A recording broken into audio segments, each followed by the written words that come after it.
students, good morning. Welcome to Bhaskar's classes. ನಾನು ನಿಮ್ಮ Bhaskar, assistant professor of commerce, GFGC Magadi. ಇವತ್ತೊಂದು ದಿವಸ ನಾನು ನಿಮ್ಮ ಮುಂದೆ ಬಂದಿರೋದು ಒಂದು ಹೊಸ ಟಾಪಿಕ್ನ ಮುಖಾಂತರವಾಗಿ computation of income from HP. Income from HP ಅನ್ನೋದು most important chapter, easiest chapter, ಕೆಲವೇ ಸ್ಟೆಪ್ಸ್ ಇರುವಂಥದ್ದು, ಪ್ರಾವಿಷನ್ಸ್ ಕಡಿಮೆ ಇದೆ, ಆದರೆ ತಿಳ್ಕೊಳ್ಳೇಬೇಕಾಗಿರುವಂಥ ಪ್ರಾವಿಷನ್ಸ್. ಸೊ BComನಲ್ಲಿ ಸೆಕ್ಷನ್ ಎಗೂ ಬರುತ್ತೆ, ಬಿಗೂ ಬರುತ್ತೆ, ಸಿಗೂ ಬರುತ್ತೆ. ಒಂದೊಂದು ಯೂನಿವರ್ಸಿಟಿನಲ್ಲಿ ಒಂದೊಂದು ರೀತಿಯಲ್ಲಿ ಕ್ವಶನ್ ಪೇಪರ್ ಸೆಟ್ಟಿಂಗ್ ಮಾಡ್ತಾರೆ. ಅದರಲ್ಲಿ ಬ್ಯಾಂಗ್ಳೂರು ಯೂನಿವರ್ಸಿಟಿನಲ್ಲಿ ಸೆಕ್ಷನ್ ಎಗೆ 2 ಬರುತ್ತೆ, ಸೆಕ್ಷನ್ ಬಿಗೆ 2 ಬರುತ್ತೆ, ಸೆಕ್ಷನ್ ಸಿ ಕೂಡ 2 ಬರುತ್ತೆ ಸ್ಟೂಡೆಂಟ್ಸ್. ಸೊ ಇದು ಮೋಸ್ಟ್ ಇಂಪಾರ್ಟೆಂಟ್ ಟಾಪಿಕ್ ಅಂತ ಯೂನಿಟ್ ಅಂತಲೇ ಹೇಳಕ್ಕೆ ಇಷ್ಟಪಡ್ತೀನಿ. ಸೊ ಇದರ ಕಂಡೀಷನ್ಸ್ ಏನು, ಪ್ರಾವಿಷನ್ಸ್ ಏನು, ಯಾವ ಸ್ಟೆಪ್ಸ್ ಇದೆ, ಎಷ್ಟು ಸ್ಟೆಪ್ಸ್ ಇದೆ, ಯಾವ ರೀತಿ ಕಾಂಪಿಟೇಷನ್ ಮಾಡಬೇಕು ಇನ್ಕಮ್ ಫ್ರಮ್ HP HP ಎಷ್ಟು ಟೈಪ್ಸ್ ಇದೆ ಅಂತ ಎಲ್ಲ ಡೀಟೇಲ್ ಆಗಿ ಒಂದೊಂದೇ ಕಲ್ತ್ಕೊಂಡು ಮುಂದಕ್ಕೆ ಹೋಗೋಣ ಸ್ಟೂಡೆಂಟ್ಸ್. ಹಾಗಾದರೆ ಈ ವಿಡಿಯೋ ನಿಮಗೆ ಇಷ್ಟ ಆಯಿತು ಅಂದರೆ ಲೈಕ್ ಮಾಡಿ, ಕಾಮೆಂಟ್ ಮಾಡಿ ಮತ್ತು ಮ್ಯಾಕ್ಸಿಮಮ್ ನಂಬರ್ ಆಫ್ ಸ್ಟೂಡೆಂಟ್ಸ್ಗೆ ಶೇರ್ ಮಾಡಿ ಸ್ಟೂಡೆಂಟ್ಸ್. ಹಾಗಾದರೆ ಈಗ ಹೋಗೋಣ ಬನ್ನಿ, computation of income from HP. ಬನ್ನಿ students. So income from HP ಅನ್ನೋದಕ್ಕೆ ಹೋಗೋಕ್ಕೆ ಮುಂಚೆ ಸ್ವಲ್ಪ ಇಂಟ್ರೊಡಕ್ಷನ್ನ ಕೊಟ್ಟು ಆಮೇಲಿಂದ ಇನ್ಕಮ್ ಫ್ರಮ್ HPಗೆ ಮಾಮೂಲಿ ವಾಪಸ್ ಬರ್ತೀನಿ. ಸೊ ಇನ್ಕಮ್ ಟ್ಯಾಕ್ಸ್ನ ವ್ಯೂ ಪ್ರಕಾರವಾಗಿ income of an associate is divided into 5 head of incomes. ಒಬ್ಬ ವ್ಯಕ್ತಿಯ ಆದಾಯವನ್ನು 5 ಭಾಗಗಳಾಗಿ ವಿಂಗಡಿಸ್ತಾರೆ. ಆದಾಯದ ಮೂಲಗಳನ್ನ ಒಬ್ಬ ವ್ಯಕ್ತಿಯ ಆದಾಯದ ಮೂಲಗಳನ್ನ 5 ರೀತಿಯಲ್ಲಿ ವಿಂಗಡಿಸ್ತಾರೆ. First one, income from salary, income from house property, PGBP ಅಂದರೆ profits and gains from business or profession. 4ನೇದು ಕ್ಯಾಪಿಟಲ್ ಗೇನ್ಸ್. ಈ 4 ಹೆಡ್ನಲ್ಲಿ ಟ್ಯಾಕ್ಸಬಲ್ ಆಗಲಿಲ್ಲ ಅಂತಂದರೆ ಅದು ಒಂದು ಹೆಡ್ನಲ್ಲಿ ಟ್ಯಾಕ್ಸಬಲ್ ಆಗುತ್ತೆ. ಅದನ್ನೇ ನಾವು ಕರಿತೀವಿ income from other source. Income from other sources. ಈ 5 ಹೆಡ್ನಲ್ಲಿ ಬಂದಿರುವಂತಹ ಇನ್ಕಮ್ಸ್ನ ನಾವು ಟೋಟಲ್ ಮಾಡಿದ್ರೆ ಅಂದರೆ ಬರುವಂತಹದನ್ನೇ ನಾವೇನಂತ ಕರಿತೀರಾ, ಗ್ರಾಸ್ ಟೋಟಲ್ ಇನ್ಕಮ್ ಅಂತ ಹೇಳ್ತೀವಿ. ಸೊ ನಾನಿಲ್ಲಿ ಹೇಳಲಿಕ್ಕೆ ಬಯಸುವಂತಹದ್ದು, ಕೆಲವು ಇನ್ಕಮ್ಸ್ ಇದೆ, ಅದು ಇನ್ಕಮ್ ಫ್ರಮ್ ಸ್ಯಾಲರಿನಲ್ಲೇ ಟ್ಯಾಕ್ಸಬಲ್ ಆಗುತ್ತೆ. ಕೆಲವು ಇನ್ಕಮ್ಸ್ ಇದೆ, ಆ ಇನ್ಕಮ್ಸ್ ಎಲ್ಲ ಇನ್ಕಮ್ ಫ್ರಮ್ HP ಅನ್ನೋ ಹೆಡ್ ಆಫ್ ಇನ್ಕಮ್ನಲ್ಲೇ ಟ್ಯಾಕ್ಸಬಲ್ ಆಗುತ್ತೆ. ಕೆಲವು ಇನ್ಕಮ್ಸ್ ಇದೆ PGBPನಲ್ಲೇ ಟ್ಯಾಕ್ಸಬಲ್ ಆಗಿರುತ್ತೆ, profits and gains from business or ಪ್ರೊಫೆಷನಲ್ಲೇ ಟ್ಯಾಕ್ಸಬಲ್ ಆಗಿರುತ್ತೆ.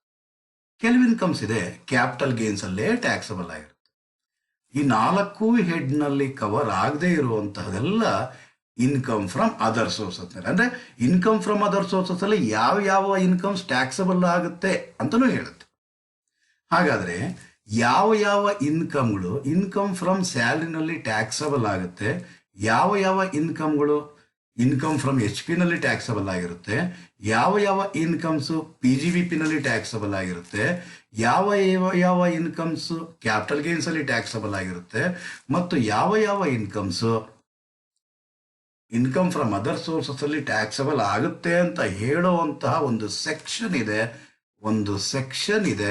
ಆ ಸೆಕ್ಷನ್ನೇ ನಾವು ಕರಿತೀವಿ ಚಾರ್ಜಿಂಗ್ ಸೆಕ್ಷನ್. ಏನಂತ ಹೇಳ್ತೀವಿ students? Charging section. Income from ಸ್ಯಾಲರಿಯ ಚಾರ್ಜಿಂಗ್ ಸೆಕ್ಷನ್ ಬಂದು 15. ಜ್ಞಾಪಕ ಇಟ್ಕೊಳ್ಳೇಬೇಕಾಗಿರುವಂಥದ್ದು. MCQನಲ್ಲಿ ಕೇಳಿದ್ರ ಅಂತಂದರೆ 1 ಮಾರ್ಕ್ ಆರ್ 2 ಮಾರ್ಕ್ ಕೇಳುವಂಥದ್ದು ಮೋಸ್ಟ್ ಇಂಪಾರ್ಟೆಂಟ್ ಆಗಿರುತ್ತೆ ಮತ್ತು ಇದ್ರ ಮುಖಾಂತರನೇ ಹೋಗ್ಬೇಕಾಗಿರುತ್ತೆ. ಯಾವ ಇನ್ಕಮ್ಸು ಇನ್ಕಮ್ ಫ್ರಮ್ ಸ್ಯಾಲರಿನಲ್ಲಿ ಟ್ಯಾಕ್ಸಬಲ್ ಆಗುತ್ತೆ ಅಂತ ಹೇಳೋ ಸೆಕ್ಷನ್ನೇ ಚಾರ್ಜಿಂಗ್ ಸೆಕ್ಷನ್. ಅದು ಯಾವ section? Section 15. Income from HP ಯಾವ ಇನ್ಕಮ್ಸ್ ಚಾರ್ಜಬಲ್ ಆಗುತ್ತೆ ಅಂತ ಹೇಳುವಂಥ ಸೆಕ್ಷನ್ನೇ ಸೆಕ್ಷನ್ 22. PGBPನಲ್ಲಿ ಯಾವ ಸೆಕ್ಷನ್ ಯಾವ ಇನ್ಕಮ್ಸ್ ಚಾರ್ಜಬಲ್ ಆಗುತ್ತೆ ಅಂತ ಹೇಳೋ ಸೆಕ್ಷನ್ನೇ 28. ಕ್ಯಾಪಿಟಲ್ ಗೇನ್ಸ್ ಅಲ್ಲಿ ಯಾವ ಯಾವ ಇನ್ಕಮ್ಸ್ ಚಾರ್ಜಬಲ್ ಆಗುತ್ತೆ ಅಂತ ಹೇಳುವಂತ ಸೆಕ್ಷನ್ನೇ 45. And income from other sources ಅಲ್ಲಿ ಯಾವ ಯಾವ ಇನ್ಕಮ್ ಟ್ಯಾಕ್ಸಬಲ್ ಆಗುತ್ತೆ ಅಂತ ಹೇಳುವಂತ ಒಂದು ಸೆಕ್ಷನ್ನೇ 56. ಹಾಗಾದರೆ income from salary charging section 15, HP 22, PGBP 28, capital gains 45, income from other ಸೋರ್ಸಸ್ನ ಚಾರ್ಜಿಂಗ್ ಸೆಕ್ಷನ್ ಏನು ಅಂತಂದರೆ 56 ಆಗಿರುತ್ತೆ ಸ್ಟೂಡೆಂಟ್ಸ್. ಹಾಗಾದರೆ ನಾವೀಗ ಡೀಲ್ ಮಾಡಕ್ಕೆ ಹೊರಟಿರೋದು ಇನ್ಕಮ್ ಫ್ರಮ್ HP. ಯಾವ ಯಾವ ಇನ್ಕಮ್ ಫ್ರಮ್ HP ನಲ್ಲಿ ಟ್ಯಾಕ್ಸಬಲ್ ಆಗಿರುತ್ತೆ ಅಂತ ಹೇಳೋ ಸೆಕ್ಷನ್ನೇ ಚಾರ್ಜಿಂಗ್ ಸೆಕ್ಷನ್. ಹಾಗಾದರೆ ಚಾರ್ಜಿಂಗ್ ಸೆಕ್ಷನ್ 22 ಏನಂತ ಹೇಳುತ್ತೆ ಅಂತ ನೋಡೋಣ ಸ್ಟೂಡೆಂಟ್ಸ್. ಹಾಗಾದರೆ ಚಾರ್ಜಿಂಗ್ ಸೆಕ್ಷನ್ 22 ಏನು ಹೇಳುತ್ತೆ ಅಂತಂದ್ರೆ ರೆಂಟಲ್ ಇನ್ಕಮ್. ರೆಂಟಲ್ ಇನ್ಕಮ್ ಅಂದ್ರೆ annual value. Rental income is chargeable to tax under the head income from HP. Income from HP if the following 3 conditions are satisfied. Rental income ಏನೋ taxable ಆಗಿರುತ್ತೆ, that is annual value taxable ಆಗಿರುತ್ತೆ. ಎಲ್ಲಿ? Under the head income from HP ನಲ್ಲಿ. If and only if the following 3 conditions must be satisfied. ಈ ಕೆಳಗೆ ಕೊಟ್ಟಿರುವಂತಹ 3 ಕಂಡೀಷನ್ನ satisfy ಮಾಡಿದ್ರೆ ಮಾತ್ರನೇ ಇನ್ಕಮ್ ಫ್ರಮ್ HP ನಲ್ಲಿ ಟ್ಯಾಕ್ಸಬಲ್ ಆಗಿರುತ್ತೆ ಅಂತ ಹೇಳೋದೇ ಚಾರ್ಜಿಂಗ್ ಸೆಕ್ಷನ್ 22. ಹಾಗಾದರೆ ಏನಂತ ಹೇಳುತ್ತೆ? ಬಿಲ್ಡಿಂಗ್. ಬಿಲ್ಡಿಂಗ್ ಫಸ್ಟ್ ಕಂಡೀಷನ್ ಏನು? ಬಿಲ್ಡಿಂಗ್ ಇರಬೇಕು. Okay. Or land appurtenant there to. Appurtenant ಅಂತಂದ್ರೆ ಏನು? ಅಟ್ಯಾಚ್ ಆಗಿರ್ಬೇಕು. ಸೇ ಫಾರ್ ಎಕ್ಸಾಂಪಲ್ ಒಂದು ಬಿಲ್ಡಿಂಗ್ ಇದೆ. ಹಾಗಾದ್ರೆ ಈ ಬಿಲ್ಡಿಂಗ್ ಅಲ್ಲಿಂದ ಬಂದಿರುವಂತಹ ರೆಂಟಲ್ ಇನ್ಕಮ್ ಏನಿದೆ ಅದು ಎಲ್ಲಿ ಟ್ಯಾಕ್ಸಬಲ್ ಆಗಿರುತ್ತೆ? ಇನ್ಕಮ್ ಫ್ರಮ್ HP ನಲ್ಲಿ ಟ್ಯಾಕ್ಸಬಲ್ ಆಗಿರ್ಬೇಕು. ಒಂದು ಬಿಲ್ಡಿಂಗ್ ಇರಬೇಕು. ಸರಿ, ಬಿಲ್ಡಿಂಗ್ ಇದೆ. ಆ ಬಿಲ್ಡಿಂಗ್ ಅಥವಾ ಲ್ಯಾಂಡ್ ಅಪರ್ಟನೆಂಟ್ ದೇರ್ ಟು ಅಂದ್ರೆ ಈ ಬಿಲ್ಡಿಂಗ್ಗೆ ಏನಾಗಿರ್ಬೇಕು? ಲ್ಯಾಂಡ್ ಏನಾದ್ರು ಅಟ್ಯಾಚ್ ಆಗಿದ್ರೆ ಈ ಲ್ಯಾಂಡ್ ಮತ್ತು ಈ ಬಿಲ್ಡಿಂಗ್ ಎರಡನ್ನೂ ಕೂಡ ಹೌಸ್ ಪ್ರಾಪರ್ಟಿ ಅಂತ ಹೇಳ್ತೀವಿ. ಹೌಸ್ ಪ್ರಾಪರ್ಟಿನಲ್ಲಿ ಟ್ಯಾಕ್ಸಬಲ್ ಆಗಿರುತ್ತೆ. ಹಾಗಾದರೆ ಬಿಲ್ಡಿಂಗ್ ಅನ್ನೋದೇ ಒಂದು ಕ್ರೈಟೀರಿಯಾ. ಓನರ್ಶಿಪ್ ಯಾವುದ್ರದ್ದಾಗಿರ್ಬೇಕು? ಓನರ್ಶಿಪ್ ಯಾವುದ್ರದ್ದಾಗಿರ್ಬೇಕು? ಬಿಲ್ಡಿಂಗ್ಸ್ದಾಗಿರ್ಬೇಕು, ಲ್ಯಾಂಡ್ದಲ್ಲ. ಮೋಸ್ಟ್ ಇಂಪಾರ್ಟೆಂಟ್ ಯಾವುದ್ರದ್ದಾಗಿರ್ಬೇಕು? ಬಿಲ್ಡಿಂಗ್ ಆಗಿರಬೇಕು. ಸೇ ಫಾರ್ ಎಕ್ಸಾಂಪಲ್ ಈ ಬಿಲ್ಡಿಂಗ್ ಇದೆ, ಇಲ್ಲಿ ಲ್ಯಾಂಡ್ ಇದೆ. ಲ್ಯಾಂಡ್ನ ಓನರ್ಶಿಪ್ ನಮಗೆ ಸಂಬಂಧ ಪಡೋದಿಲ್ಲ. ಈ ಬಿಲ್ಡಿಂಗ್ ಏನಾಗಿದೆ? ಈ ಬಿಲ್ಡಿಂಗ್ ಅನ್ನೋದಕ್ಕೆ ನಮಗೆ ಸಂಬಂಧಪಟ್ಟಿರುವಂಥದ್ದಾಗಿರುತ್ತೆ. ಸೊ ಏನಂತ ಹೇಳ್ತೇನೆ? Means land attached. ಲ್ಯಾಂಡ್ ಏನಾಗಿರ್ಬೇಕು? ಅಟ್ಯಾಚ್ ಆಗಿರ್ಬೇಕು. ಯಾವುದಕ್ಕೆ? ಅಥವಾ ಕನೆಕ್ಟೆಡ್ ವಿತ್ ದ ಬಿಲ್ಡಿಂಗ್. ಈ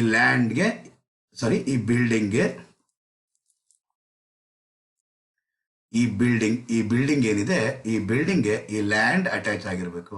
ಈ ಲ್ಯಾಂಡ್ ಅಲ್ಲಿ ಏನಾಗಿರ್ಬೋದು? ಗಾರ್ಡನ್ ಇರ್ಬೋದು, ಅಥವಾ ಇಲ್ಲಿ ಏನಿರ್ಬೋದು? ಗಾರ್ಡನ್ ಇರ್ಬೋದು, ಅಥವಾ ಪಾರ್ಕಿಂಗ್ ಸ್ಲಾಟ್ ಇರ್ಬೋದು, ಗ್ಯಾರೇಜ್ ಇರ್ಬೋದು, ಗೋಡೌನ್ ಇರ್ಬೋದು. ಇದನ್ನೆಲ್ಲನೂ ಕೂಡ ಈ ಬಿಲ್ಡಿಂಗ್ನ ಜೊತೆಗೆ ಏನೇನು ಈ ಲ್ಯಾಂಡ್ನಲ್ಲಿ ಅಟ್ಯಾಚ್ ಆಗಿದೆಯೋ ಅದನ್ನೆಲ್ಲ ನಾವೇನಂತ ಕರಿತೀರಾ? ಬಿಲ್ಡಿಂಗ್ಸ್ ಅಥವಾ ಲ್ಯಾಂಡ್ ಅಪರ್ಟನೆಂಟ್ ದೇರ್ ಟು ಅಂತ ಹೇಳ್ತೀವಿ. Appurtenant there to, that is attached. Land is attached to building ಅಂತ ಹೇಳ್ತೀವಿ. ಅದರಿಂದ ಬರುವಂಥ ಇನ್ಕಮ್ ಕೂಡ ಇನ್ಕಮ್ ಫ್ರಮ್ HP ನಲ್ಲಿ ಟ್ಯಾಕ್ಸಬಲ್ ಆಗಿರುತ್ತೆ. ಅದೇ ರೀತಿ ವೇಕೆಂಟ್ ಲ್ಯಾಂಡ್. ನೋಡ್ರಿ, ಒಂದು ಬಿಲ್ಡಿಂಗ್ ಇದೆ. ಈ ಬಿಲ್ಡಿಂಗ್ ಲ್ಯಾಂಡ್ ಅಟ್ಯಾಚ್ ಆಗಿದೆ. ಹಾಗಾದರೆ ಈ ಬಿಲ್ಡಿಂಗ್ನ ಜೊತೆಗೆ ಈ ಲ್ಯಾಂಡ್ ಅನ್ನೋದು ಕೂಡ ಏನಾಗಿರುತ್ತೆ? ಹೌಸ್ ಪ್ರಾಪರ್ಟಿ ಅಂತ ಹೇಳ್ತೀವಿ. ಇದ್ರ ಪಕ್ಕದಲ್ಲಿ ನಮಗೊಂದು ವೇಕೆಂಟ್ ಲ್ಯಾಂಡ್ ಇದೆ. ಈ ವೇಕೆಂಟ್ ಲ್ಯಾಂಡ್ ಅನ್ನೋದು ಹೌಸ್ ಪ್ರಾಪರ್ಟಿ ಅಂತ ಟ್ರೀಟ್ ಮಾಡೋಕ್ಕಾಗೋದಿಲ್ಲ. ಹಾಗಾದರೆ ಇಲ್ಲಿ ವೇಕೆಂಟ್ ಲ್ಯಾಂಡ್ ಒಂದಿದೆ. ಈ ವೇಕೆಂಟ್ ಲ್ಯಾಂಡ್ ಇಂದ ನಮ್ಗೇನಾದ್ರು ಇನ್ಕಮ್ ಏನಾದ್ರು ಬಂದ್ರೆ, ಲ್ಯಾಂಡ್ ಜೊತೆಗೆ ಏನಾಗಿರಬೇಕು? ಬಿಲ್ಡಿಂಗು ಇರಬೇಕು. ಲ್ಯಾಂಡ್ ಇಲ್ದಿರೂ ಕೂಡ ಬಿಲ್ಡಿಂಗ್ ಆದ್ರೂ ಇರಲೇಬೇಕು. ಲ್ಯಾಂಡ್ ಇಲ್ದಿರೋ ಬಿಲ್ಡಿಂಗ್ ಹೆಂಗಿರುತ್ತೆ ಸರ್? ಸೇ ಫಾರ್ ಎಕ್ಸಾಂಪಲ್ ಒಂದು ಲ್ಯಾಂಡ್, ಇಲ್ಲೊಂದು ಬಿಲ್ಡಿಂಗ್ ಇದೆ. ಈ ಬಿಲ್ಡಿಂಗ್ನ ಮೇಲ್ಗಡೆ ನಾನೊಂದು ಬಿಲ್ಡಿಂಗ್ ಕಟ್ಟಿದೆ. ಏನೋ ಈ ಬಿಲ್ಡಿಂಗ್ನ ಮೇಲೆ ನಾನೊಂದು ಬಿಲ್ಡಿಂಗ್ ಕಟ್ಟಿದೆ. ಈ ಬಿಲ್ಡಿಂಗ್ನ ಓನರ್ ಕಟ್ಟಿದ್ದೆ ಯಾರು? ನಾನು. I am the owner. So ಈ ಲ್ಯಾಂಡ್ ಯಾರ್ದು ಅನ್ನೋದು ನಮಗೆ ಅಗತ್ಯ ಇಲ್ಲ.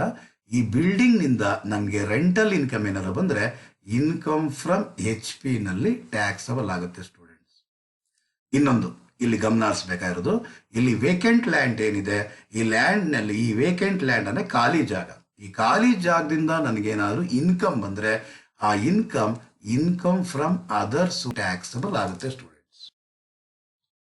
ಇನ್ಕಮ್ ಫ್ರಮ್ ಅದರ್ ಸೋರ್ಸಸ್ ಅಲ್ಲಿ ಟ್ಯಾಕ್ಸಬಲ್ ಆಗಿರುತ್ತೆ. ಇನ್ನೊಂದು ವಿಚಾರ ಇಲ್ಲಿ ತಿಳ್ಕೊಬೇಕಾಗಿರೋದು, ಯಾವ ರೀತಿ ಇನ್ಕಮ್ ಫ್ರಮ್ ಅದರ್ ಸೋರ್ಸಸ್ ಅಂತಂದ್ರೆ, ಸೇ ಫಾರ್ ಎಕ್ಸಾಂಪಲ್ ನಂದು 2 ಸೈಟ್ ಇದೆ. ಒಂದು ಸೈಟಲ್ಲಿ ಮನೆ ಕಟ್ಕೊಂಡಿದ್ದೀನಿ, ಇಲ್ಲಿದೆ ಅಲ್ವಾ ಇದೊಂದು ಸೈಟ್ನಲ್ಲಿ ನಾನು ಮನೆ ಕಟ್ಕೊಂಡಿದ್ದೀನಿ. ಈ ಮನೆ ಕಟ್ಕೊಂಡಿರೋದ್ರಲ್ಲಿ ನಾನು ವಾಸವಾಗಿದ್ದೀನಿ, ಅಥವಾ ನಾನು ಇದನ್ನು ಬಾಡಿಗೆ ಕೊಟ್ಟಿದ್ದೀನಿ. ಇದರಿಂದ ಈ ಹೌಸ್ನಿಂದ ಈ ಸೈಟಲ್ಲಿ ಕಟ್ಟಿರೋ ಮನೆಯಿಂದ ನನಗೆ ಯಾವುದೇ ರೆಂಟಲ್ ಇನ್ಕಮ್ ಬಂದರೂ ಎಲ್ಲಿ ಟ್ಯಾಕ್ಸಬಲ್ ಆಗಿರುತ್ತೆ? ಇನ್ಕಮ್ ಫ್ರಮ್ HP ನಲ್ಲಿ ಟ್ಯಾಕ್ಸಬಲ್ ಆಗಿರುತ್ತೆ. ಯಾಕೆ? ಇಲ್ಲಿ ಬಿಲ್ಡಿಂಗ್ ಇದೆ. ಏನಾಗಿದೆ? ಬಿಲ್ಡಿಂಗ್ ಇದೆ. ಈ ಬಿಲ್ಡಿಂಗ್ ಇಂದ ನನ್ಗೆ ಬರುವಂತ ರೆಂಟಲ್ ಇನ್ಕಮ್ ಎಲ್ಲಿ ಟ್ಯಾಕ್ಸಬಲ್ ಆಗಿರುತ್ತೆ? ಇನ್ಕಮ್ ಫ್ರಮ್ HP ನಲ್ಲಿ ಟ್ಯಾಕ್ಸ್ ಇರುತ್ತೆ. ಅದೇ ಇಲ್ಲಿ ಪಕ್ಕದಲ್ಲಿ ಒಂದು ಸೈಟ್ ಇದೆ. ಈ ಪಕ್ಕದಲ್ಲಿ ಒಂದು ಸೈಟ್ ಇದೆ ಅಲ್ವಾ, ಈ ಖಾಲಿ ಜಾಗದಲ್ಲಿ ಅದರಿಂದ ನನ್ಗೇನಾದ್ರು ಇನ್ಕಮ್ ಬಂದ್ರೆ, ಅಂದ್ರೆ ಉದಾಹರಣೆಗೆ ಹೇಳ್ಬೇಕು ಅಂದ್ರೆ, ಅಕ್ಕಪಕ್ಕದ ಮನೆಯವರು ಒಂದು ಮದುವೆನೋ ಏನೋ ರಿಸೆಪ್ಷನ್ ಮಾಡಿದರೆ ನಿಮ್ಮ ಖಾಲಿ ಜಾಗನ ನಾವು ಉಪಯೋಗಿಸ್ಕೊಂತೀವಿ ಸರ್, ಇದಕ್ಕೆ ನಿಮಗೆ ಇಷ್ಟು ಬಾಡಿಗೆ ಅಂತ ಕೊಟ್ಬಿಡ್ತೀವಿ, ಒಂದು ಫಂಕ್ಷನ್ ಮಾಡ್ಕೊಂತೀವಿ ನಾವು. Okay right. ಹಾಗಾದ್ರೆ ಏನ್ನ ನಾವು ಲೆಟ್ಔಟ್ ಮಾಡಿರೋದು ಯಾವ್ದು? ವೇಕೆಂಟ್ ಲ್ಯಾಂಡ್ನ. ಅದೇ ರೀತಿಯಲ್ಲಿ ಒಂದು 2 ಎಕರೆ ಜಾಗ ಇದೆ. ಈ ಜಾಗನ ಯಾರಾದ್ರು ಸರ್ಕಸ್ಗೆ ಏನಾದ್ರು ಕೇಳಿದ್ರೆ, ಸರ್ಕಸ್ ಎಕ್ಸಿಬಿಷನ್ಗೆ ಏನಾದ್ರು ಕೇಳ್ತಾರೆ, ಮಂತ್ಲಿ ರೆಂಟ್ ಆಗಿರ್ಬೋದು, ಆನ್ಯುವಲ್ ರೆಂಟ್ ಆಗಿರ್ಬೋದು, ಅಥವಾ ವೀಕ್ಲಿ ರೆಂಟ್ ಆಗಿರ್ಬೋದು, ಡೈಲಿ ರೆಂಟ್ ಆಗಿರ್ಬೋದು. ಈ ವೇಕೆಂಟ್ ಲ್ಯಾಂಡ್ ಇಂದ ನನಗೇನಾದ್ರೂ ಇನ್ಕಮ್ ಏನಾದ್ರು ಬಂದ್ರೆ ಅದನ್ನ ನಾವು ಇನ್ಕಮ್ ಫ್ರಮ್ ಅದರ್ ಸೋರ್ಸಸ್ ನಲ್ಲಿ ಟ್ಯಾಕ್ಸಬಲ್ ಆಗುತ್ತೆ ಸ್ಟೂಡೆಂಟ್ಸ್. ಹಾಗಾದ್ರೆ if any income earned from vacant land, if any income earned from vacant land is not covered under the head HP, but it is chargeable to tax under the head income from other sources. Clear? ನಾನು ಇವಾಗ ಹೇಳಿದ point ಏನು? Building ಇರಬೇಕು, ಅಥವಾ land ಅಪಾರ್ಚುನೆಂಟ್ there to ಆಗಿರಬೇಕು, ಅಥವಾ ಅಂದ್ರೆ ಅರ್ಥ ಏನು?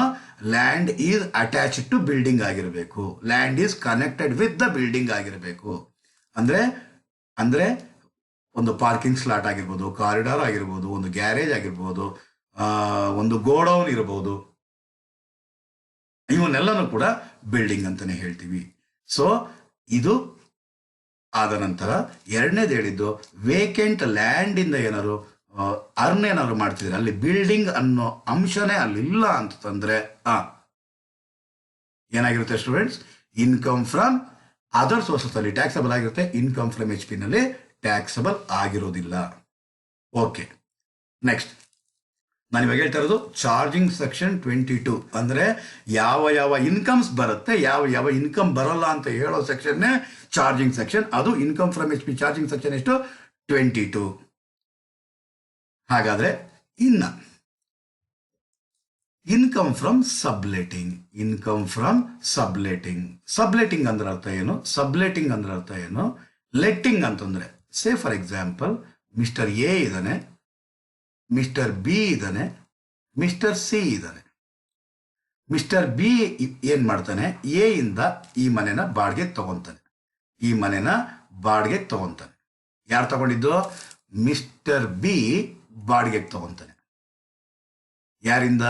ಮಿಸ್ಟರ್ A ಇಂದ. ಅದನ್ನ ಮಿಸ್ಟರ್ ಸಿಗೆ ಲೆಟ್ ಔಟ್ ಮಾಡ್ತಾನೆ. ಸೊ ಇಲ್ಲಿ ಏನಾಯ್ತು? ಇಲ್ಲಿ A ಇಸ್ ದ ಓನರ್, ಇವನೇನಾದ? ಟೆನೆಂಟ್ ಆದ. ಸಿಗೆ A ಮಾಡ್ತಾ ಇರೋದೇನು? Letting of this house. ಹಾಗಾದ್ರೆ ಬಿ ಇಂದ ಏನೇ ರೆಂಟ್ ರಿಸೀವ್ ಮಾಡಿದ್ರು, ಬಿ ಇಂದ ಏನೇ ಮಿಸ್ಟರ್ ಎ ರಿಸೀವ್ ಮಾಡಿದ್ರು, ಎಯ ಕೈನಲ್ಲಿ ಟ್ಯಾಕ್ಸಬಲ್ ಆಗಿರುತ್ತೆ ಇನ್ಕಮ್ ಫ್ರಮ್ ಎಚ್ ಪಿ. ಆದರೆ ಇಲ್ಲಿ ಇಲ್ಲಿ ಬಿ ಅನ್ನೋನು ಟೆನೆಂಟ್, ಅವನು ಇನ್ನೊಬ್ಬನಿಗೆ ಬಾಡಿಗೆ ಕೊಡ್ತಾ ಇದ್ದಾನೆ. ಸೊ ಈ ಏನೇ ಸಿ ಇಂದ ರೆಂಟ್ ರಿಸೀವ್ ಮಾಡ್ತಾನಲ್ವಾ, ಏನು ಅವನಿಗೆ ಇನ್ಕಮ್ ಆಗುತ್ತೋ ಯಾರಿಗೆ, ಮಿಸ್ಟರ್ ಬಿಗೆ, ಆ ಇನ್ಕಮ್ ಎಲ್ಲ ಟ್ಯಾಕ್ಸಬಲ್ ಆಗುವಂಥದ್ದು ಇನ್ಕಮ್ ಫ್ರಮ್ ಅದರ್ ಸೋರ್ಸಸ್ ಅಲ್ಲಿ ಟ್ಯಾಕ್ಸಬಲ್ ಆಗಿರುತ್ತೆ. ಯಾರ ಕೈನಲ್ಲಿ, ಮಿಸ್ಟರ್ ಬಿ ಕೈನಲ್ಲಿ. ಇದನ್ನ ಏನಂತ ಕರಿತೀರಾ, ಇನ್ಕಮ್ ಫ್ರಮ್ ಸಬ್ಲೆಟಿಂಗ್ ಅಂತ ಹೇಳ್ತೀವಿ.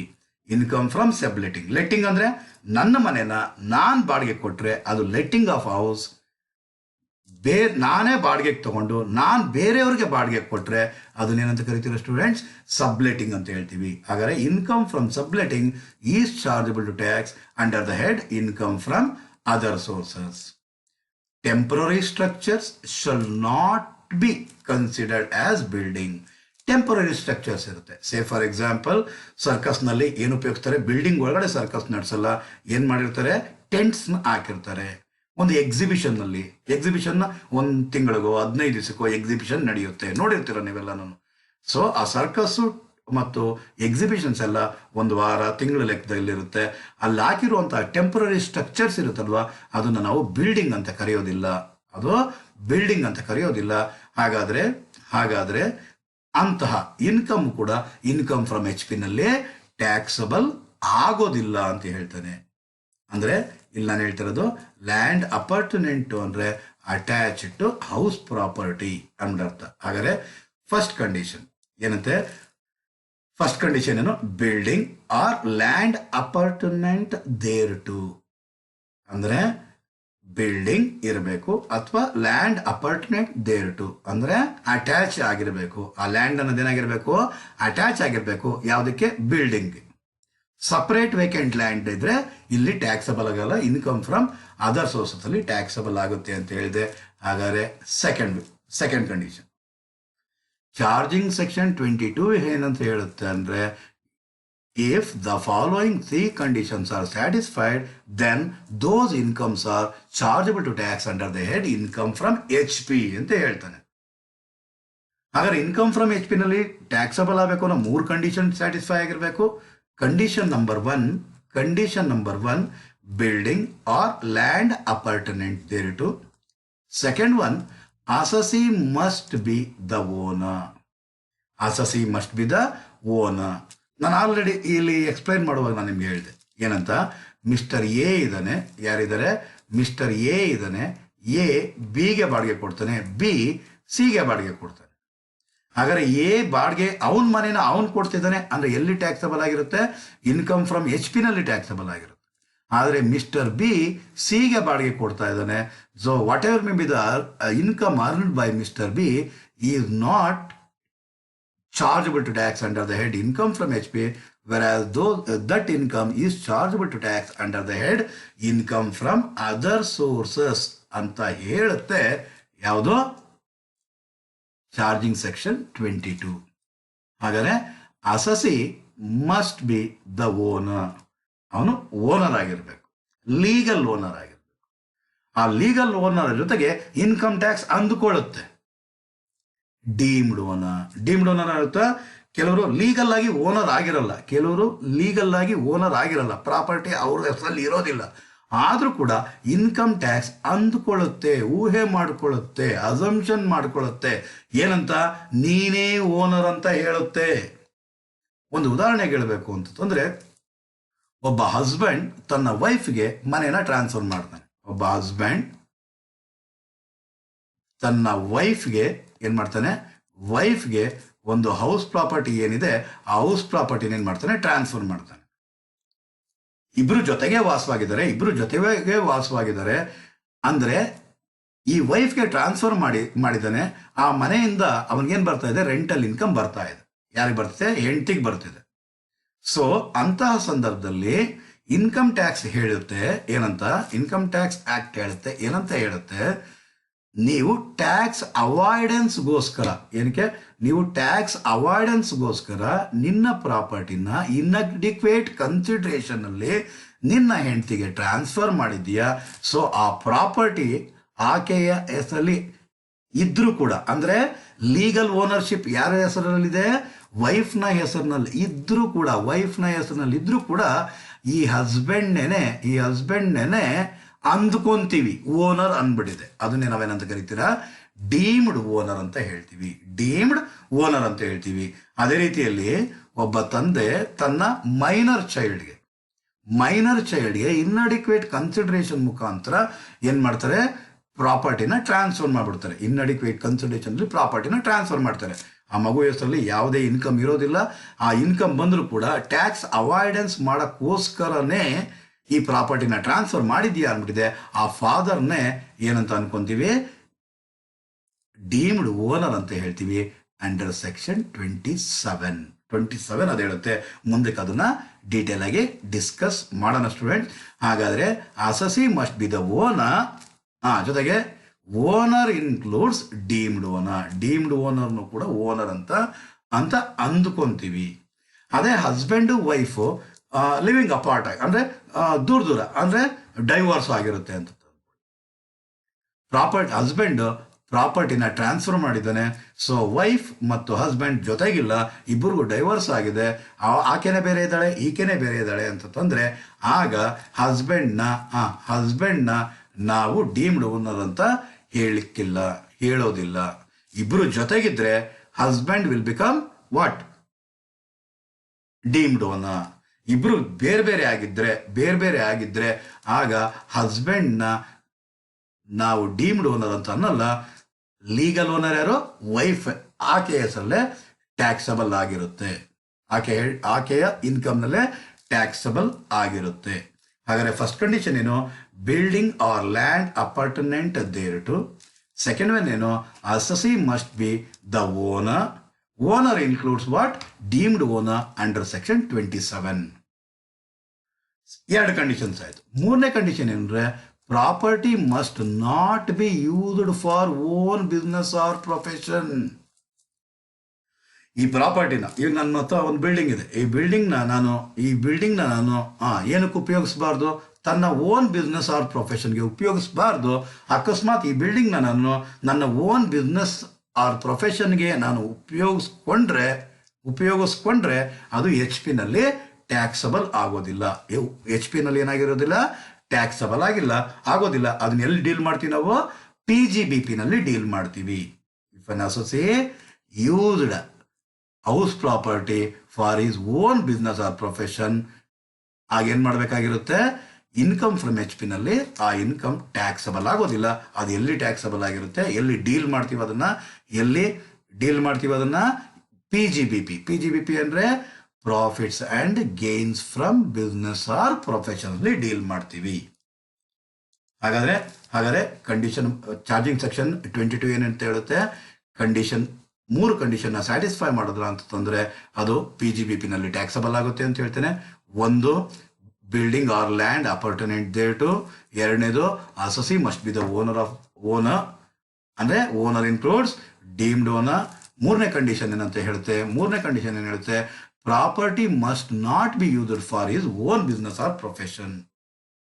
ಅದೇ ಅಕಸ್ಮಾತ್ engaged in the business of letting out of property, ಅದರ ಮೇನ್ ಟಾರ್ಗೆಟ್ ಇರುವಂತಹದೇ ಲೆಟ್ಟಿಂಗ್ ಔಟ್ ಆಫ್ ಪ್ರಾಪರ್ಟಿ ಆಗಿದ್ರೆ, ಅಂದ್ರೆ ಪ್ರಾಪರ್ಟಿನ ಲೆಟ್ಔಟ್ ಮಾಡೋದು, ಪ್ರಾಪರ್ಟಿ ಕಟ್ಟೋದು ಲೆಟ್ಔಟ್ ಮಾಡೋದು. ಅದರಿಂದ ಆ ಲೆಟ್ಔಟ್ ನಿಂದ ಬಂದಿರುವಂತಹ ಇನ್ಕಮ್ ಎಲ್ಲಿ ಟ್ಯಾಕ್ಸಬಲ್ ಆಗಿರುತ್ತೆ, PGBP ನಲ್ಲಿ ಟ್ಯಾಕ್ಸಬಲ್ ಆಗಿರುತ್ತೆ ಸ್ಟೂಡೆಂಟ್ಸ್. ಹಾಗಾದ್ರೆ ಮೋಸ್ಟ್ ಇಂಪಾರ್ಟೆಂಟ್ ಪಾಯಿಂಟ್ ಏನು, ವೇಕೆಂಟ್ ಲ್ಯಾಂಡ್ ಎಲ್ಲಿ ಟ್ಯಾಕ್ಸಬಲ್ ಆಗಿರುತ್ತೆ, ಇನ್ಕಮ್ ಫ್ರಮ್ ಅದರ್ ಸೋರ್ಸಸ್ ಅಲ್ಲಿ ಟ್ಯಾಕ್ಸಬಲ್ ಆಗಿರುತ್ತೆ. ಇನ್ಕಮ್ ಫ್ರಮ್ ಸಬ್ಲೆಟಿಂಗ್ ಎಲ್ಲಿ ಟ್ಯಾಕ್ಸಬಲ್ ಆಗಿರುತ್ತೆ, ಇನ್ಕಮ್ ಫ್ರಮ್ ಅದರ್ ಸೋರ್ಸಸ್ ಅಲ್ಲಿ ಟ್ಯಾಕ್ಸಬಲ್ ಆಗಿರುತ್ತೆ. Temporary structures income from HP ನಲ್ಲಿ ಟ್ಯಾಕ್ಸಬಲ್ ಆಗಿರೋದಿಲ್ಲ. ಓನರ್ ಅಂತಂದ್ರೆ ಡೀಮ್ಡ್ ಓನರು ಸೇರ್ಕೊಂತಾನೆ. ಅಂದ್ರೆ ಗಂಡ ಹೆಂಡತಿಗೆ ಏನಾದ್ರು ಟ್ರಾನ್ಸ್ಫರ್ ಮಾಡಿದ್ರೆ ಅದು ಆಗ ಗಂಡ ಅನ್ನೋನೇನೇ ಆಗಿರ್ತಾನೆ, ಡೀಮ್ಡ್ ಓನರ್ ಆಗಿರ್ತಾನೆ. ಅಕಸ್ಮಾತ್ ಏನಾದ್ರು ಗಂಡ ಹೆಂಡತಿ ಡೈವರ್ಸ್ ಆಗಿ ಬೇರೆ ವಾಸವಾಗಿ ಇದ್ರ ಅಂತಂದ್ರೆ ಅಂತಹ ಸಂದರ್ಭದಲ್ಲಿ ಹಸ್ಬೆಂಡ್ನ ಡೀಮ್ಡ್ ಓನರ್ ಅನ್ಕೊಳ್ಳಲ್ಲ, ವೈಫೇನೆ ಓನರ್ ಆಗಿರ್ತಾರೆ. ಸೊ ಆ ಕೇಸಲ್ಲೇ ಟ್ಯಾಕ್ಸಬಲ್ ಆಗಿರುತ್ತೆ. ಮೂರನೇ ಕಂಡೀಷನ್ ಏನಂತ ಹೇಳಿದೆ, property must not be used for his own business or profession. So ಅಕಸ್ಮಾತ್ ಏನಾದ್ರು ಯೂಸ್ ಮಾಡಿದ್ರೆ ಇನ್ಕಮ್ ಫ್ರಮ್ ಎಚ್ ಪಿನಲ್ಲಿ ಟ್ಯಾಕ್ಸಬಲ್ ಆಗೋದಿಲ್ಲ. ಅಕಸ್ಮಾತ್ ಯೂಸ್ ಮಾಡಿಲ್ಲ ಅಂದರೆ ಇನ್ಕಮ್ ಫ್ರಮ್ ಎಚ್ ಪಿನಲ್ಲಿ ಟ್ಯಾಕ್ಸಬಲ್ ಆಗಿರುತ್ತೆ. ಅಕಸ್ಮಾತ್ ಅಸಸಿ ಏನಾದರೂ ಲೆಟ್ಟಿಂಗ್ ಔಟ್ ಆಫ್ ಪ್ರಾಪರ್ಟಿನೇ ಅವನೊಂದು ಬಿಸ್ನೆಸ್ ಆಗಿ ಮಾಡ್ಕೊಂಡಿದ್ರ ಅಂದರೆ ಅದು ಎಲ್ಲಿ ಟ್ಯಾಕ್ಸಬಲ್ ಆಗಿರುತ್ತೆ ಸ್ಟೂಡೆಂಟ್ಸ್? PGBP ನಲ್ಲಿ ಟ್ಯಾಕ್ಸಬಲ್ ಆಗಿರುತ್ತೆ ಅನ್ನೋ ವಿಚಾರನ ನಿಮ್ಮ ಹತ್ರ ಹಂಚ್ಕೊಂಡಿದ್ದೀನಿ. ಸೊ ಈಗ ಸೇಲ್ ಆಫ್ ಎಚ್ ಪಿ, ಒಂದು ಹೌಸ್ ಪ್ರಾಪರ್ಟಿ ಇದೆ, ಅದನ್ನು ನಾನು ಸೇಲ್ ಮಾಡ್ತಾ ಇದ್ದೀನಿ. ಹೆಲ್ಡ್ ಆಸ್ ಅದನ್ನ ಏನಕ್ಕೋಸ್ಕರ ಇಟ್ಕೊಂಡಿದ್ದೀನಿ? ಒಂದು ಕ್ಯಾಪಿಟಲ್ ಅಸೆಟ್ ಆಗಿ ನಾನು ಇಟ್ಕೊಂಡಿದ್ರೆ ಅದರಿಂದ ಬಂದಿರುವಂತಹ ಗೇನ್ ಎಲ್ಲಿ ಟ್ಯಾಕ್ಸಬಲ್ ಆಗಿರುತ್ತೆ? ಕ್ಯಾಪಿಟಲ್ ಗೇನ್ಸ್ ಅಲ್ಲಿ ಟ್ಯಾಕ್ಸಬಲ್ ಆಗಿರುತ್ತೆ ಸ್ಟೂಡೆಂಟ್ಸ್. ಮತ್ತೆ ರಿಪೀಟ್ ಮಾಡ್ತೀನಿ, ಸೇಲ್ ಆಫ್ ಎಚ್ ಪಿ, ಹಿಂದೆ ನಾನು ಮಾತಾಡ್ತಾ ಇದ್ದಿದ್ದು ಇನ್ಕಮ್ ಫ್ರಮ್ ಎಚ್ ಪಿ ನಲ್ಲಿ ಯಾವ್ಯಾವುದು ಟ್ಯಾಕ್ಸಬಲ್ ಆಗುತ್ತೆ ಅಂತ ಹೇಳೋದೆ ಚಾರ್ಜಿಂಗ್ ಸೆಕ್ಷನ್. ಆ ಚಾರ್ಜಿಂಗ್ ಸೆಕ್ಷನ್ ಯಾವ ಇನ್ಕಮ್ ಅಂತ ಹೇಳುತ್ತೆ?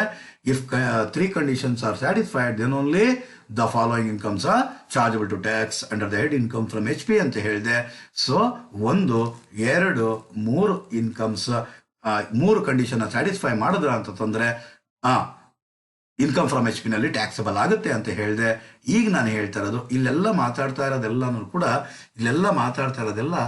ರೆಂಟಲ್ ಇನ್ಕಮ್ ಬಗ್ಗೆ. ಯಾವುದ್ರ ಬಗ್ಗೆ? ರೆಂಟಲ್ ಇನ್ಕಮ್ ಬಗ್ಗೆ. ಈಗ ಇಲ್ಲಿ ಮಾತಾಡ್ತಾ ಇರೋದು ಯಾವುದ್ರ ಬಗ್ಗೆ? ಸೇಲ್. ಒಂದು ಮನೆ ಇದೆ 10 ಲಕ್ಷಕ್ಕೆ ಕೊಂಡ್ಕೊಂಡಿದ್ದೆ, ಅದನ್ನ ನಾನು ಇವಾಗ ಏನು ಮಾಡ್ತಾ ಇದ್ದೀನಿ? ಸೇಲ್ ಮಾಡ್ತಾ ಇದ್ದೀನಿ. ಆ ಸೇಲ್ ಮಾಡ್ತಾ ಇರೋದು 12 ಲಕ್ಷಕ್ಕೆ ನಾನು ಸೇಲ್ ಮಾಡ್ತಾ ಇದ್ದೀನಿ ಅಂತಂದ್ರೆ ಎಷ್ಟು ಗೇನ್ ಆಗಿದೆ ಅಲ್ವಾ? ಆ ಗೇನ್ ಆಗಿರುವಂತಹದ್ದು ಎಲ್ಲಿ ಟ್ಯಾಕ್ಸಬಲ್ ಆಗುತ್ತೆ ಸ್ಟೂಡೆಂಟ್ಸ್? ಕ್ಯಾಪಿಟಲ್ ಗೇನ್ಸ್ ಅನ್ನೋ ಹೆಡ್ನಲ್ಲಿ ಟ್ಯಾಕ್ಸಬಲ್ ಆಗಿರುತ್ತೆ. ಅದೇ ಅಕಸ್ಮಾತ್ ಏನಾದರೂ ಸ್ಟಾಕ್ ಇನ್ ಟ್ರೇಡ್ ಆಗಿ ನಾನೇನಾದ್ರು ಇಟ್ಕೊಂಡಿದ್ದೆ, ಏನಾಗಿ ಇಟ್ಕೊಂಡಿದ್ರೆ ಸ್ಟೂಡೆಂಟ್ಸ್? ಸ್ಟಾಕ್ ಇನ್ ಟ್ರೇಡ್ ಆಗಿ ಏನಾದ್ರು ಇಟ್ಕೊಂಡಿದ್ರೆ ಆಗ ಎಲ್ಲಿ ಟ್ಯಾಕ್ಸಬಲ್ ಆಗಿರುತ್ತೆ students? Taxable under the head PGBP ನಲ್ಲಿ ಟ್ಯಾಕ್ಸಬಲ್ ಆಗಿರುತ್ತೆ. ಸ್ಟಾಕ್ ಇನ್ ಟ್ರೇಡ್ ಅಂತಂದ್ರೆ ಮನೆ ಕಟ್ಟೋದು ಮಾರೋದು 40 ಮನೆ ಕಟ್ಟಿದ್ದೀನಿ, ಅದರಲ್ಲಿ 30 ಮನೆ ಸೇಲ್ ಆಯಿತು. ಸೊ ಆ ಸೇಲ್ ಆಗಿರೋದ್ರಿಂದ ಬಂದಿರುವಂತಹ ಗೇನ್ ಎಲ್ಲಿ ಟ್ಯಾಕ್ಸಬಲ್ ಆಗಿರುತ್ತೆ ಸ್ಟೂಡೆಂಟ್ಸ್? PGBP ನಲ್ಲಿ ಟ್ಯಾಕ್ಸಬಲ್ ಆಗಿರುತ್ತೆ. NAV of H P held as stock in trade. ಹಾಗಾದ್ರೆ ಆ ಮೇಲ್ಗಡೆ ಇರುವಂತಹ ಎಕ್ಸಾಂಪಲ್ಗೆ ಮತ್ತೆ ಕಂಟಿನ್ಯೂ ಮಾಡ್ತೀನಿ. 40 ಮನೆ ಇತ್ತು, 30 ಮನೆ ಮಾರದೆ, ಅದರಿಂದ ಬಂದಿರುವಂತಹ ಗೇನ್ ಎಲ್ಲಿ ಟ್ಯಾಕ್ಸಬಲ್ ಆಗುತ್ತೆ? PGBP ನಲ್ಲಿ ಟ್ಯಾಕ್ಸಬಲ್ ಆಗಿರುತ್ತೆ. ಇನ್ನು 10 ಮನೆ ಉಳ್ಕೊಂಡಿದೆ. ಆ 10 ಮನೆ ಯಾರ ಹೆಸರಲ್ಲಿದೆ? ನನ್ನ ಹೆಸರಲ್ಲೇ ಇದೆ. ಸೊ ಅಂತಹ ಸಂದರ್ಭದಲ್ಲಿ ಅದರ ಇನ್ಕಮ್ ನಿಂದ ಏನಾದರೂ ರೆಂಟ್ ಏನಾದರೂ ನನಗೇನಾದರೂ ಬಂತು ಅಂತಂದರೆ, ಆ ರೆಂಟ್ ಏನಾದರೂ ನಾನು ಬಾಡಿಗೆ ಕೊಟ್ಟಿದ್ರೆ ಆ ಬಾಡಿಗೆ ಬರುವಂಥ ಇನ್ಕಮ್ ಎಲ್ಲಿ ಟ್ಯಾಕ್ಸಬಲ್ ಆಗುತ್ತೆ ಸ್ಟೂಡೆಂಟ್ಸ್? ಇನ್ಕಮ್ ಫ್ರಮ್ ಎಚ್ ಪಿನಲ್ಲಿ ಟ್ಯಾಕ್ಸಬಲ್ ಆಗಿರುತ್ತೆ. ಸೊ ನ್ಯೂ ಅಮೆಂಡ್ಮೆಂಟ್ ಆಗಿರೋದೇನು ಅಂತಂದರೆ, ಆ 10 ಮನೆಗಳಿಗೆ 10 ಮನೆಯಲ್ಲಿ ಏನಂತೆ ನಿಲ್ ಫಾರ್ 2 years, 2 ವರ್ಷಗಳಿಗೆ ಆ 10 ಮನೆಗೂ ಕೂಡ 2 ವರ್ಷಗಳಿಗೆ ಆ 10 ಮನೆಯ NAV ಏನಾಗಿರುತ್ತಂತೆ ಸ್ಟೂಡೆಂಟ್ಸ್? ನಿಲ್ ಆಗಿರುತ್ತೆ. ಇದ್ರ ಬಗ್ಗೆ ಮುಂದಕ್ಕೆ ಅದು ಡಿಸ್ಕಸ್ ಮಾಡ್ತೀನಿ. ಪ್ರಾಕ್ಟಿಕಲ್ ವಿಚಾರಕ್ಕೆ ಬಂದಾಗ ಇದ್ರ ಬಗ್ಗೆ ಡಿಸ್ಕಸ್ ಮಾಡ್ತೀನಿ. Next, composite rent. ಏನಂತೆ? ಕಾಂಪೋಸಿಟ್ ರೆಂಟ್ ಅಂತೆ. ಏನಿದು ಕಾಂಪೋಸಿಟ್ ರೆಂಟ್ ಅಂತಂದ್ರೆ, the owner of A house property May sometimes receive rent in respect of building as well as owner of the property. ಅಂದ್ರೆ ನನ್ನ ಹತ್ರ ಒಂದು ಮನೆ ಇದೆ, ಆ ಮನೆ ಮೇಲೆ ನಾನೇನ್ ಮಾಡ್ತೀನಿ? ಕೆಲವು ಸಂದರ್ಭದಲ್ಲಿ receive rent in respect of ಬಿಲ್ಡಿಂಗ್ನ ಬಾಡಿಗೆನೂ ತಗೊಂತೀನಿ, as well as other assets. ಬೇರೆ ಅಸೆಟ್ಸ್ ಕೊಟ್ಟಿರ್ತೀನಿ, ಫರ್ನಿಚರು, ಪ್ಲಾಂಟ್ ಅಂಡ್ ಮಿಷನರಿ ಏನೋ ಕೊಟ್ಟಿರ್ತೀನಿ. ಫಾರ್ ಡಿಫ್ರೆಂಟ್ ಸರ್ವಿಸಸ್ ಪ್ರೊವೈಡೆಡ್, ಅಂದರೆ ಲಿಫ್ಟ್ ಮೇಂಟೆನೆನ್ಸ್ ಇರ್ಬೋದು, ಲಿಫ್ಟ್ ಕೊಟ್ಟಿರ್ಬೋದು, ಸೆಕ್ಯೂರಿಟಿ ಗಾರ್ಡ್ನ ಕೊಟ್ಟಿರ್ಬೋದು, ಪವರ್ ಬ್ಯಾಕಪ್ ಕೊಟ್ಟಿರ್ಬೋದು, ಹಲವಾರು ಫೆಸಿಲಿಟೀಸ್ನ ಕೊಟ್ಟಿರ್ತೀನಿ. ಸೇ ಫಾರ್ ಎಕ್ಸಾಂಪಲ್, ನಂದೊಂದು ಮನೆ ಇದೆ ಅಂತ ಅನ್ಕೊಳ್ಳೋಣ. ನನ್ನೊಂದು ಮನೆ ಇದೆ, ಇದೇ ಮನೆ ಇರೋದು, ಸುಮ್ಮನೆ ಖಾಲಿ ಇದೆ. ಇಲ್ಲಿ ಒಳಗಡೆ ಒಂದು ಮಷಿನ್ ಇದೆ, ಒಳಗಡೆ ಒಂದು ಮಷಿನ್ ಇದೆ. ಅದನ್ನು ಹಾಗಿಂದಾಗೆ ಸುಮ್ಮನೆ ಹಾಗೆ ಇಟ್ಟಿದ್ದೆ. ಒಬ್ಬ ವ್ಯಕ್ತಿ ಬಂದ, ಆ ವ್ಯಕ್ತಿ ಬಂದು ಕೇಳ್ದ ನನ್ನ. ಏನಂತ ಕೇಳ್ದ, ಸರ್ ನನಗೆ ಈ ಮಷಿನರಿ ಬಾಡಿಗೆಗೆ ಬೇಕು, ಜೊತೆಗೆ ಈ ಬಿಲ್ಡಿಂಗು ನನಗೆ ಕೊಡಿ ಸರ್, ಎರಡೂ ಕೂಡ ಬಾಡಿಗೆ ಕೊಡಿ ಸರ್. ಆಗ ನಾನು ಹೇಳಿದೆ ಮಿಷಿನರಿ ಬಾಡಿಗೆ 10,000 ವರ್ಷಕ್ಕೆ. ಈ ಬಿಲ್ಡಿಂಗ್ ಬಾಡಿಗೆ 12,000 ರೂಪಾಯಿ, ಟೋಟಲ್ ಆಗಿ 22,000 ರೂಪಾಯಿ ವರ್ಷಕ್ಕೆ ಬಾಡಿಗೆ ಆಗುತ್ತಪ್ಪ ಅಂತ ಹೇಳಿದೆ. ಓಕೆ ಸರ್ ಕೊಡ್ತೀನಿ ಅಂತ. ಹಾಗಾದ್ರೆ ಇಲ್ಲಿ ಮನೆ ಬಾಡಿಗೆನೂ ಇದೆ. ಮನೆ ಬಾಡಿಗೆ ಎಷ್ಟು? 12,000. ಮಿಷಿನರಿ ಬಾಡಿಗೆ ಎಷ್ಟು? 10,000. ಎರಡು ಸೇರಿಸಿ ಎಷ್ಟು? 22,000. ಹಾಗಾದ್ರೆ ಕಾಂಪೋಸಿಟ್ ರೆಂಟ್ 22,000 ರೂಪಾಯಿ. ಕಾಂಪೋಸಿಟ್ ರೆಂಟ್ 22,000 ರೂಪಾಯಿ ಅಷ್ಟು ನಾನು ಗಳಿಸ್ತಾ ಇರೋದು. 22,000 ರೂಪಾಯಲ್ಲಿ ಸಪ್ರೇಟ್ ಮಾಡೋಕ್ಕಾಗುತ್ತಾ ಅಂತ ನೋಡಿ. ಸಪ್ರೇಟ್ ಮಾಡೋಕ್ಕಾಗುತ್ತಾ ಅಂದ್ರೆ ಅರ್ಥ ಏನು? ಮನೆ ಬಾಡಿಗೆ ಸಪ್ರೇಟ್ ಮಾಡೋಕ್ಕಾಗುತ್ತಾ ಅಂತ ನೋಡಿ. ಯಾವುದನ್ನ ಸಪ್ರೇಟ್ ಮಾಡೋಕ್ಕಾಗುತ್ತಾ? ರೆಂಟ್ ಆಫ್ ಪ್ರಾಪರ್ಟಿನೇ ಬೇರೆ, ರೆಂಟ್ ಆಫ್ ಫೆಸಿಲಿಟೀಸ್ ಆರ್ ಮಿಷಿನರಿನೇ ಬೇರೆ. ಹಾಗಾದ್ರೆ ರೆಂಟ್ ಆಫ್ ಪ್ರಾಪರ್ಟಿ ಎಷ್ಟು ಸಾವಿರ ಇರೋದು? 12,000 ಇರೋದು. ರೆಂಟ್ ಆಫ್ ಪ್ರಾಪರ್ಟಿ ಎಷ್ಟು? 12,000 ಇರೋದು. ಸಪ್ರೇಟ್ ನಮ್ಮ ಕೈಲಿ ಮಾಡೋಕ್ಕಾಗಂಗಿತ್ತು ಅಂದರೆ ಈ 12,000 ಅನ್ನೋದು ಎಲ್ಲಿ ಟ್ಯಾಕ್ಸಬಲ್ ಆಗುತ್ತೆ ಸ್ಟೂಡೆಂಟ್ಸ್? ಇನ್ಕಮ್ ಫ್ರಮ್ HP ನಲ್ಲಿ ಟ್ಯಾಕ್ಸಬಲ್ ಆಗಿರುತ್ತೆ. ಮಿಷಿನರಿ ಬಾಡಿಗೆ, ಫೆಸಿಲಿಟೀಸ್ ಬಾಡಿಗೆ ಎಷ್ಟಿದೆಯಂತೆ? 10,000 ಇದೆಯಂತೆ. ಈ 10,000 ಅನ್ನೋದು ಎಲ್ಲಿ ಟ್ಯಾಕ್ಸಬಲ್ ಆಗಿರುತ್ತೆ? Either PGBP or income from other sources as the case may be. ಏನು sir as the case may be ಅಂತಂದ್ರೆ, ಮನೆ ಕಟ್ಟೋದು, ಬಾಡಿಗೆ ಕೊಡೋದು, ಮಿಷನರಿ ಕೊಂಡ್ಕೊಳ್ಳೋದು, ಅವೆರಡನ್ನು ಬಾಡಿಗೆ ಕೊಟ್ಟೋದು. ಇದೇ ನನ್ನ ಮೇನ್ ಬಿಸ್ನೆಸ್ ಆಗಿದ್ರೆ ಈ 10,000 ಅನ್ನೋದು ಯಾವ ಇದರಲ್ಲಿ ಟ್ಯಾಕ್ಸಬಲ್ ಆಗಿರುತ್ತೆ? PGBP ನಲ್ಲಿ ಟ್ಯಾಕ್ಸಬಲ್ ಆಗಿರುತ್ತೆ. ಇಲ್ಲಪ್ಪ ನನ್ನ ಏನೋ ಮೂಲೆಗೆ ಒಂದು ಮನೆ ಒಳಗಡೆ ಮಿಷಿನರಿ ಇತ್ತು, ಅವ್ನು ಬಂದು ಕೇಳ್ದ, ಕೊಟ್ಟೆ ನಾನು. ಅದು ಎಲ್ಲಿ ಟ್ಯಾಕ್ಸಬಲ್ ಆಗುತ್ತೆ students? Income from other sources ಅಲ್ಲಿ ಟ್ಯಾಕ್ಸಬಲ್ ಆಗುತ್ತೆ. ಏನ್ ಹೇಳ್ತಾ ಇರೋದು? Composite rent. ಏನ್ ಹೇಳಿದೆ? ಕಾಂಪೋಸಿಟ್ ರೆಂಟ್ HP ಕೊಡ್ತಾನೆ, ಫೆಸಿಲಿಟೀಸು ಕೊಡ್ತಾನೆ, ಅದರ್ ಅಸೆಟ್ಸು ಕೊಡ್ತಾನೆ. ಇದ್ರ ಮೇಲೂ ಬಾಡಿಗೆ ಇರುತ್ತೆ, ಇದ್ರ ಮೇಲೂ ಬಾಡಿಗೆ ಇರುತ್ತೆ, ಇದ್ರ ಮೇಲೂ ರೆಂಟ್ ಇರುತ್ತೆ, ಇದ್ರ ಮೇಲೂ ಇನ್ಕಮ್ ಇರುತ್ತೆ, ಇದ್ರ ಮೇಲೂ ಕೂಡ ರೆಂಟ್ ಇರುತ್ತೆ. ಟೋಟಲಿ ಈ ರೆಂಟಲ್ ಇನ್ಕಮ್ ಏನಿದೆ ಈ ಮೂರರ ಮೇಲೂ ಕೂಡ ಈ HP ಸಪರೇಟ್ ಮಾಡಂಗಿದ್ರೆ HP ಎಲ್ಲಿ ಟ್ಯಾಕ್ಸಬಲ್ ಆಗಿರುತ್ತೆ? ಅದರ್ ಫೆಸಿಲಿಟೀಸ್, ಅದೇ ಒಂದು ಮೇನ್ ಬಿಸ್ನೆಸ್ ಏನಾದ್ರು ಆಗಿದೆ, ಅದರ್ ಫೆಸಿಲಿಟೀಸ್ ಪ್ರೊವೈಡ್ ಮಾಡೋದೇ ಒಂದೊಂದು ಮೇನ್ ಬಿಸ್ನೆಸ್ ಆಗಿತ್ತು ಅಂತಂದ್ರೆ PGBP ನಲ್ಲಿ ಟ್ಯಾಕ್ಸಬಲ್ ಆಗುತ್ತೆ. Otherwise it is chargeable to tax under the head income from other sources. ಒಂದು ಮನೆ ಇದೆ, ಇಲ್ಲಿ ಕಾಣಿಸ್ತಾ ಇದೆ ನಿಮಗೆ ಮನೆ, ಅನ್ಬೇಕಷ್ಟೇ. ಮನೆ ಇದೆ, ಈ ಮನೆ ಒಳಗಡೆ ಒಂದು ಮಿಷಿನರಿ ಇದೆ. ಮಿಸ್ಟರ್ ಝೆಡ್ ಅನ್ನೊಂದು ಬಂದ, ಸರ್ ಈ ಮನೆ ಮತ್ತು ಇದು ಎರಡು ಬಾಡಿಗೆಗೆ ಬೇಕು ಸರ್. ಆಯ್ತಪ್ಪ, 25,000 ರೂಪಾಯಿ ಕೊಡು ವರ್ಷಕ್ಕೆ. ಸರಿ ಸರ್ ಈ ಮನೆದೆಷ್ಟು ಬಾಡಿಗೆ, ಮಿಷಿನರಿದೆಷ್ಟು ಬಾಡಿಗೆ ಅಂತ ಕೇಳ್ದ. ನೋಡಪ್ಪ ಟೋಟಲ್ ಆಗಿ 25,000 ಕೊಡು, ಇದಕ್ಕಿಷ್ಟು ಅಂತ ನಾನು ಹೇಳಲ್ಲ. ಅಂದ್ರೆ ಅರ್ಥ ಏನು? Not separable. ಇವೆರಡನ್ನು ಕೂಡ rent of building, rent of machinery, ಇವೆರಡನ್ನು ಕೂಡ ನಾವೇನ್ ಮಾಡೋಕ್ಕಾಗ್ತಿಲ್ಲ, ಸಪರೇಟ್ ಮಾಡೋಕ್ಕಾಗಲಿಲ್ಲ ಅಂತಂದ್ರೆ ಅದು HP ನಲ್ಲಿ ಟ್ಯಾಕ್ಸಬಲ್ ಆಗೋದಿಲ್ಲ. ಅದು ಎಲ್ಲಿ ಟ್ಯಾಕ್ಸಬಲ್ ಆಗುತ್ತೆ students? Either PGBP or income from other sources as the case may be. ಏನು as the case may be ಅಂತಂದ್ರೆ, ಮನೆ ಕಟ್ಟೋದು, ಮಿಷನರಿ ಹಾಕೋದು, ಬಾಡಿಗೆ ಕೊಡೋದು, ಮನೆ ಕಟ್ಟೋದು, ಮಿಷನರಿ ಹಾಕೋದು, ಬಾಡಿಗೆ ಕೊಡೋದು. ಇದೇ ಒಂದು ಬಿಸ್ನೆಸ್ ಆಗಿದ್ರೆ PGBP ನಲ್ಲಿ ಟ್ಯಾಕ್ಸಬಲ್ ಆಗಿರುತ್ತೆ. ಅದೊಂದು ಬಿಸ್ನೆಸ್ ಅಲ್ಲ ಅಂತಂದ ಪಕ್ಷದಲ್ಲಿ ಎಲ್ಲಿ ಟ್ಯಾಕ್ಸಬಲ್ ಆಗುತ್ತೆ students? Income from other sources ಅಲ್ಲಿ ಟ್ಯಾಕ್ಸಬಲ್ ಆಗುತ್ತೆ. ಇದ್ರ ಮೇಲೆ ಪ್ರಾಬ್ಲಮ್ಸ್ ಮಾಡುವಾಗ ಇನ್ನೂ ಡೀಟೇಲ್ ಆಗಿ ಗೊತ್ತಾಗುತ್ತೆ ಸ್ಟೂಡೆಂಟ್ಸ್. ಈಗ ಅಸಸಿ engage in the business of letting out of HP. ಬಾಡಿಗೆ ಕೊಡೋದೇ ಅವನು ಬಿಸ್ನೆಸ್ ಆಗ್ಬಿಟ್ಟಿದ್ರೆ, ಮನೆ ಕಟ್ಟೋದು ಬಾಡಿಗೆ ಕೊಡೋದು, ಮನೆ ಕೊಟ್ಟೋದು ಬಾಡಿಗೆ ಕೊಡೋದು, ಆ ರೆಂಟಲ್ ಇನ್ಕಮ್ ಏನ್ ರಿಸೀವ್ ಮಾಡ್ತಾನೋ ಅದು ಯಾವ ಹೆಡ್ ನಲ್ಲಿ ಟ್ಯಾಕ್ಸಬಲ್ ಆಗುತ್ತೆ ಸ್ಟೂಡೆಂಟ್ಸ್? PGBP ನಲ್ಲಿ ಟ್ಯಾಕ್ಸಬಲ್ ಆಗಿರುತ್ತೆ. ಇನ್ಕಮ್ ಫ್ರಮ್ HP ನಲ್ಲಿ ಟ್ಯಾಕ್ಸಬಲ್ ಆಗೋದಿಲ್ಲ. ಇನ್ಕಮ್ ಫ್ರಮ್ ಎಚ್ ಪಿನಲ್ಲಿ ಟ್ಯಾಕ್ಸಬಲ್ ಆಗೋದಿಲ್ಲ ಸ್ಟೂಡೆಂಟ್ಸ್. ಸೊ ಈಗ ನಾವು ಹೋಗಬೇಕಾಗಿರೋದು computation of income from H P. Computation of income from H P ಯಾವ ರೀತಿ ಕಾಂಪ್ಯೂಟ್ ಮಾಡ್ತೀವಿ ಅನ್ನೋ ವಿಚಾರ ನೋಡ್ಬೇಕಾಗಿರುತ್ತೆ. ಹೇಳಿದ್ದಿಷ್ಟು ಅರ್ಥ ಆಗಿದೆ ಅಂತ ಭಾವಿಸ್ತೀನಿ. ಒಂದ್ಸಲ ರೀಕ್ಯಾಪ್ ಮಾಡ್ಕೊಂಬಿಡೋಣ. ಸ್ಟೂಡೆಂಟ್ಸ್.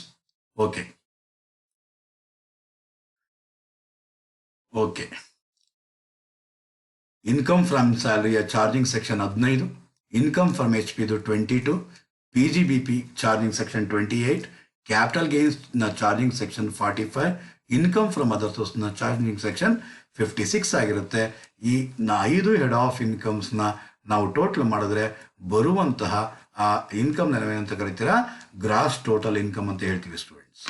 ಗ್ರಾಸ್ ಟೋಟಲ್ ಇನ್ಕಮ್ ಅಂತ ಹೇಳ್ತೀವಿ. ಸೊ ಚಾರ್ಜಿಂಗ್ ಸೆಕ್ಷನ್ ಏನಂತ ಹೇಳುತ್ತೆ ಅಂದರೆ, any rental income is chargeable to tax under the head income from H P if and only if the following 3 conditions are satisfied. ಕೆಳಗೆ ಕೊಟ್ಟಿರುವಂತಹ 3 ಕಂಡೀಷನ್ನ satisfy ಮಾಡಿದ್ರೆ ಯಾವುದೇ ರೆಂಟಲ್ ಇನ್ಕಮ್ ಅಥವಾ ಆನ್ಯುವಲ್ ವ್ಯಾಲ್ಯೂ ರಿಸೀವ್ ಮಾಡ್ತಾನೋ ಅದಷ್ಟು ಕೂಡ ಟ್ಯಾಕ್ಸಬಲ್ ಆಗಿರುತ್ತೆ.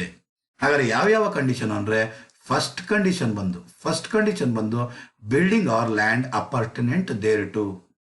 ಸೆಕೆಂಡ್ ಕಂಡೀಷನ್ ಬಂದು assessee must be the owner includes deemed owner. ಮೂರನೇ ಕಂಡೀಷನ್ ಏನು, property must not be used for his own business or profession. So ಇಲ್ಲಿ ನೀವು ಮೇನ್ ಆಗಿ ಜ್ಞಾಪಕ ಇಟ್ಕೊಬೇಕಾಗಿರೋದು, ವೇಕೆಂಟ್ ಲ್ಯಾಂಡ್ ಇಂದ ಯಾವುದೇ ಇನ್ಕಮ್ ರಿಸೀವ್ ಮಾಡಿದ್ರು ಕೂಡ ಎಲ್ಲಿ ಟ್ಯಾಕ್ಸಬಲ್, ರೆಂಟಲ್ ಇನ್ಕಮ್ ರಿಸೀವ್ ಮಾಡಿದ್ರು ಕೂಡ ಅದು ಎಲ್ಲಿ ಟ್ಯಾಕ್ಸಬಲ್ ಆಗುತ್ತೆ, ಇನ್ಕಮ್ ಫ್ರಮ್ ಅದರ್ ಸೋರ್ಸ್ನಲ್ಲಿ ಎಚ್ ಪಿನಲ್ಲಿ ಕವರ್ ಆಗೋದಿಲ್ಲ. ಯಾಕೆಂದ್ರೆ ಲ್ಯಾಂಡ್ ಮಾತ್ರ ಇದೆ, ಬಿಲ್ಡಿಂಗ್ ಅನ್ನೋ ಸ್ಟ್ರಕ್ಚರ್ ಇಲ್ಲ ಅಲ್ಲಿ. ಸೊ ಅದಕ್ಕೋಸ್ಕರ ಇಲ್ಲಿ ಇನ್ನೊಂದು ವಿಚಾರ ತಿಳ್ಕೊಬೇಕು ಅಂದರೆ, ನಾನೊಂದು ಮನೆ, ಇಲ್ಲಿ ನನ್ನ ಲ್ಯಾಂಡ್ ಇದೆ, ನಾನು ಬಿಲ್ಡಿಂಗ್ ಕಟ್ಟಕ್ಕೆ ಪ್ರಯತ್ನ ಪಡ್ತಾ ಇದ್ದೀನಿ. ಸೊ ಇನ್ನ ರೂಫ್ ಹಾಕಿಲ್ಲ, ನಾನು ಅರ್ಧಂಬರ್ಧ ಕಟ್ಟಿದ್ದೀನಿ ಅಥವಾ ಬಾಗ್ಲೇ ಇಟ್ಟಿಲ್ಲ. ಬಾಗಿಲು ಇಡ್ದಿರೋ ಕೊಡಿ ಸರ್, ನಮ್ಗೆ ಬಾಡಿಗೆ ಕೊಡಿ ಅಂತ ಹೇಳಿದ್ರ ಅಂದ್ರೆ ಇದು ಇನ್ಕಂಪ್ಲೀಟ್ ಹೌಸ್. ಇದೇನಿದು ಇನ್ಕಂಪ್ಲೀಟ್ ಹೌಸ್ನು ಕೂಡ ನಾವು ವೇಕೆಂಟ್ ಲ್ಯಾಂಡ್ ಥರನೇ ಟ್ರೀಟ್ ಮಾಡಬೇಕಾಗಿರುತ್ತೆ. This income is not chargeable to tax under the head income from H P which is chargeable to tax under the head income from other sources. Incomplete house. ಅದೇ ರೀತಿ income from subletting, ಯಾಕೆ ಅಂದರೆ assessee must be the owner ಅಂತ ಹೇಳ್ತೀವಿ. ಆ owner ಆಗಿರಬೇಕು. Subletting ಕೇಸ್ನಲ್ಲಿ ಅವನು ಓನರ್ ಆಗಿರೋದಿಲ್ಲ. ಸೊ ಅದಕ್ಕೋಸ್ಕರ ಎಲ್ಲಿ ಟ್ಯಾಕ್ಸಬಲ್ ಆಗಿರುತ್ತೆ, ಇನ್ಕಮ್ ಫ್ರಮ್ ಅದರ್ ಸೋರ್ಸಸ್ಲಿ ಟ್ಯಾಕ್ಸಬಲ್ ಆಗಿರುತ್ತೆ. ಟೆಂಪ್ರರಿ ಸ್ಟ್ರಕ್ಚರ್ಸು ಕೂಡ ಟ್ಯಾಕ್ಸಬಲ್ ಆಗೋದಿಲ್ಲ. ಅಂದರೆ ಎಕ್ಸಾಂಪಲ್ಸ್ ಏನು, ಸರ್ಕಸ್ ಟೆಂಟ್ಸ್ ಆಗಿರ್ಬೋದು, ಎಕ್ಸಿಬಿಷನ್ ಸ್ಟ್ರಕ್ಚರ್ಸ್ ಆಗಿರ್ಬೋದು, ಅವೆಲ್ಲನೂ ಕೂಡ ಟ್ಯಾಕ್ಸಬಲ್ ಆಗೋದಿನ ಇನ್ಕಮ್ ಫ್ರಮ್ ಎಚ್ ಪಿನಲ್ಲಿ. ಅಕಸ್ಮಾತ್ ಏನದು, ನಾನು ಇಷ್ಟೊತ್ತು ಮಾತಾಡಿದ್ದು ರೆಂಟಲ್ ಇನ್ಕಮ್ ಬಗ್ಗೆ, ನಾನಿವಾಗ ಮಾತಾಡ್ತಾ ಇರೋದು ಸೇಲ್ ಆಫ್ ಎಚ್ ಪಿನ ಅಕಸ್ಮಾತ್ ಏನಾದ್ರು ಸೇಲ್ ಮಾಡ್ತಿದ್ರೆ ಅದರಿಂದ ಬರುವಂಥ ಗೇನ್ಸ್ ಎಲ್ಲಿ ಟ್ಯಾಕ್ಸಬಲ್ ಆಗುತ್ತೆ ಸರ್? 10 ಲಕ್ಷಕ್ಕೆ ಕೊಂಡ್ಕೊಂಡಿದ್ದೆ, 12 ಲಕ್ಷಕ್ಕೆ ಮಾರದೆ, ಬಂದಿರೋಂಥ 2 ಲಕ್ಷ ಎಲ್ಲಿ ಟ್ಯಾಕ್ಸಬಲ್ ಆಗುತ್ತೆ ಸರ್? ಎಲ್ಲಿ ಟ್ಯಾಕ್ಸಬಲ್ ಆಗುತ್ತೆ ಅಂತಂದ್ರೆ, ಅದನ್ನ ಕ್ಯಾಪಿಟಲ್ ಅಸೆಟ್ ಆಗಿ ಏನಾದ್ರು ಟ್ರೀಟ್ ಮಾಡಿದ್ರೆ ಕ್ಯಾಪಿಟಲ್ ಗೇನ್ಸ್ ಆಗಿರಲಿ ಟ್ಯಾಕ್ಸಬಲ್ ಆಗಿರುತ್ತೆ. ಅದೇ ಅಕಸ್ಮಾತ್ ಏನಾದ್ರು ಸ್ಟಾಕ್ ಇನ್ ಟ್ರೇಡ್ ಎಚ್ ಪಿನ ಮಾರಿದ್ರೆ ಎಚ್ ಪಿನಲ್ಲಿ ಟ್ಯಾಕ್ಸಬಲ್ ಆಗಲ್ಲ ಸ್ಟೂಡೆಂಟ್ಸ್. ಎಲ್ಲಿ ಟ್ಯಾಕ್ಸಬಲ್ ಆಗಿರುತ್ತೆ, ಕ್ಯಾಪಿಟಲ್ ಅಸೆಟ್ ಆಗಿ ಏನಾದ್ರು ಇಟ್ಕೊಂಡಿದ್ರೆ ಅದು ಕ್ಯಾಪಿಟಲ್ ಗೇನ್ಸ್ ಅಲ್ಲಿ ಟ್ಯಾಕ್ಸಬಲ್ ಆಗಿರುತ್ತೆ. ಅದೇ ಅಕಸ್ಮಾತ್ ಸ್ಟಾಕ್ ಇನ್ ಟ್ರೇಡ್ ಆಗಿ ಏನಾದ್ರು ಉಪಯೋಗಿಸ್ತಾ ಇದ್ರೆ ಅದು PGBP ನಲ್ಲಿ ಟ್ಯಾಕ್ಸಬಲ್ ಆಗಿರುತ್ತೆ. ಕಾಂಪೋಸಿಟ್ ರೆಂಟ್ ಏನಿದು ಕಾಂಪೋಸಿಟ್ ರೆಂಟ್ ಅಂದ್ರೆ, ನಾನು ಪ್ರಾಪರ್ಟಿ ಮೇಲೆ ನಾನು ರೆಂಟ್ ರಿಸೀವ್ ಮಾಡೋದ್ರ ಜೊತೆಗೆ, ಅದರ್ ಫೆಸಿಲಿಟೀಸ್ ಮತ್ತು ಅಸೆಟ್ನ ಕೊಟ್ಟಿರೋದಕ್ಕೋಸ್ಕರನು ಕೂಡ ನಾನು ಏನು ಮಾಡ್ತೀನಿ, ಅದರ್ ಫೆಸಿಲಿಟೀಸ್ ಮತ್ತು ಮೆಷಿನರೀಸ್ನ ಕೊಟ್ಟಿರೋದಕ್ಕೋಸ್ಕರ ನಾನು ರೆಂಟ್ನ ವಸೂಲಿ ಮಾಡಿರ್ತೀನಿ. ಅಂದರೆ ಸೇ ಫಾರ್ ಎಕ್ಸಾಂಪಲ್ ಇಲ್ಲಿ ಗಾರ್ಡನ್ ಇರ್ಬೋದು, ಸೊ ಅದಕ್ಕೋಸ್ಕರ ರೆಂಟ್. ಸ್ವಿಮ್ಮಿಂಗ್ ಪೂಲ್ ಇರುತ್ತೆ, ಸ್ವಿಮ್ಮಿಂಗ್ ಪೂಲ್ಗೂ ರೆಂಟ್ ಹಾಕಿರ್ತೀನಿ. ಮತ್ತು ಲಿಫ್ಟ್ ಇರುತ್ತೆ, ಲಿಫ್ಟ್ಗೂ ಮೇಂಟೆನೆನ್ಸ್ ಹಾಕಿರ್ತೀನಿ, ಮೇಂಟೆನೆನ್ಸ್ ಚಾರ್ಜಸ್ ಅಂತ ವಸೂಲಿ ಮಾಡ್ತೀನಿ. ಇದೆಲ್ಲ ಅದರ್ ಫೆಸಿಲಿಟೀಸ್ ಪ್ರೊವೈಡ್ ಮಾಡಿದ್ದಕ್ಕೂ ಮಾಡಿದ್ದೀನಿ. ಹೊರಗಡೆ ಒಂದು ಮಿಷಿನರಿ ಇದೆ, ಆ ಮಿಷಿನರಿಗೂ ಕೂಡ ರೆಂಟ್ನ ಚಾರ್ಜ್ ಮಾಡ್ತೀನಿ. ಹಾಗಾದರೆ ಇಲ್ಲಿ ಹೌಸ್ನ ರೆಂಟ್ ಏನಿದೆ ಅದು ಎಚ್ ಪಿನಲ್ಲಿ ಟ್ಯಾಕ್ಸಬಲ್ ಆಗಿರುತ್ತೆ. ಈ ಅದರ್ ಫೆಸಿಲಿಟೀಸ್ ಮತ್ತು ಮಿಷನರಿ ಲೆಟ್ಟಿಂಗ್ ಔಟ್ ಇದಲ್ವಾ, ಅದು income from H P or P G B P as the case may be chargeable to tax ಆಗಿರುತ್ತೆ.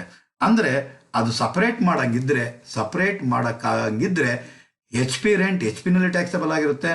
Rent of other facilities and ಅಸೆಟ್ಸ್ಗೆ ಅದೇ ಯಾವುದೇ ಒಂದು ಬಿಸ್ನೆಸ್ ಆಗಿದ್ರೆ ಪಿ ಜಿ ಬಿ ಪಿನಲ್ಲಿ ಅವನು ಬಿಸ್ನೆಸ್ ಆಗಿಲ್ಲ ಅಂದರೆ ಅದರ್ ಸೋರ್ಸಸಲ್ಲಿ, ಸಪ್ರೇಟ್ ಮಾಡೋಕ್ಕಾಗಲಿಲ್ಲ ಅಂದರೆ ಡೈರೆಕ್ಟಾಗಿ P G B P or other ಸೋರ್ಸಸಲ್ಲಿ ಟ್ಯಾಕ್ಸಬಲ್ ಆಗುತ್ತೆ ಸ್ಟೂಡೆಂಟ್ಸ್. ಅವನು ಲೆಟ್ಟಿಂಗ್ ಔಟ್ ಮಾಡೋದೇ ಒಂದು ಬಿಸ್ನೆಸ್ ಏನಾದ್ರು ಆಗಿತ್ತು ಅಂತಂದರೆ ಅದು ಪಿ ಜಿ ಬಿ ಪಿನಲ್ಲಿ ಟ್ಯಾಕ್ಸಬಲ್ ಆಗಿರುತ್ತೆ.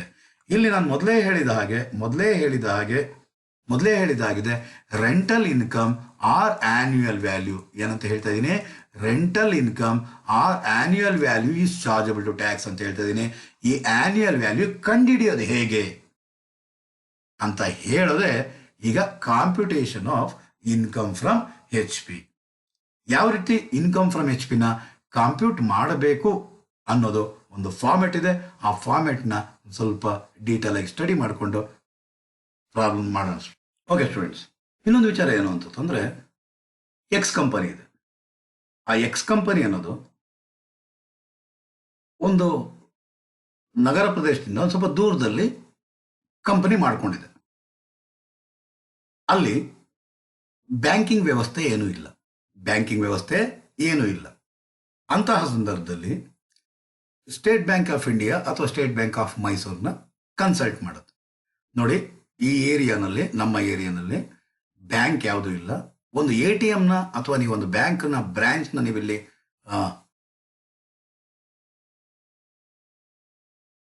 ಮಾಡಿದ್ರೆ, ಬ್ಯಾಂಕ್ನ ಬ್ರಾಂಚ್ನ ಏನಾದ್ರು ಇಲ್ಲಿ ಮಾಡಿದ್ರೆ ಬಹಳಷ್ಟು ಜನಕ್ಕೆ, ನಮ್ಮ ಎಂಪ್ಲಾಯೀಸ್ಗೆಲ್ಲ ಅನುಕೂಲ ಆಗುತ್ತೆ ಅಂತ ರಿಕ್ವೆಸ್ಟ್ ಮಾಡುತ್ತೆ.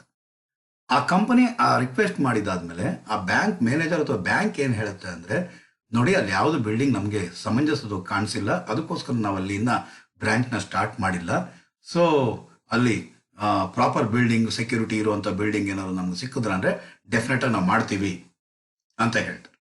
ಸೊ ಅಂತಹ ಸಂದರ್ಭದಲ್ಲಿ ಬ್ಯಾಂಕ್ಗೆ ಕಂಪನಿ ಏನಾದರೂ ತನ್ನ ಬಿಲ್ಡಿಂಗ್ನೇನಾದರೂ ರೆಂಟ್ಗೆ ಕೊಟ್ಟರೆ, ಆ ರೆಂಟಲ್ ಇನ್ಕಮ್ ಇದೆ ಅಲ್ವಾ, ಆ ರೆಂಟಲ್ ಇನ್ಕಮ್ ಅನ್ನೋದು ಏನಂತ ಹೇಳ್ತೀವಿ, ಎಲ್ಲಿ ಟ್ಯಾಕ್ಸಬಲ್ ಆಗಿರುತ್ತೆ? ಯಾವುದೋ ಆ ಕಂಪನಿಗೆ ಬ್ಯಾಂಕ್ಗೆ ಲೆಟ್ಔಟ್ ಮಾಡುತ್ತೆ, ಒಂದು ಬ್ರಾಂಚ್ನ ಸ್ಥಾಪಿಸಕ್ಕೆ ಹಾಕೊಳ್ಳಿ ಅಥವಾ ಎ ಟಿ ಎಮ್ನ ಮಷಿನ್ನ ಅಲ್ಲಿ ಎಸ್ಟಾಬ್ಲಿಷ್ ಮಾಡೋದಕ್ಕೋಸ್ಕರ ಜಾಗ ಕೊಟ್ಟಿರುತ್ತೆ. ಆ ಬಿಲ್ಡಿಂಗ್ಗೆ ರೆಂಟ್ ಏನಿದೆ ಎಕ್ಸ್ ಕಂಪನಿಗೆ ಬರುತ್ತೆ. ಹಾಗಾದರೆ ಎಕ್ಸ್ ಕಂಪನಿ ಕೈನಲ್ಲಿ ಯಾವ ಹೆಡ್ನಲ್ಲಿ ಟ್ಯಾಕ್ಸಬಲ್ ಆಗುತ್ತೆ?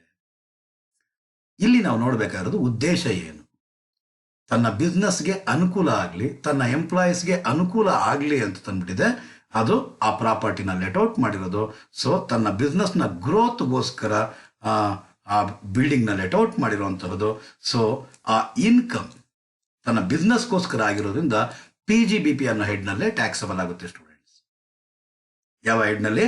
ಪಿ ಜಿ ಬಿ ಪಿ ಹೆಡ್ನಲ್ಲಿ ಟ್ಯಾಕ್ಸಬಲ್ ಆಗಿರುತ್ತೆ. Rent received by a company for letting out a property to a bank.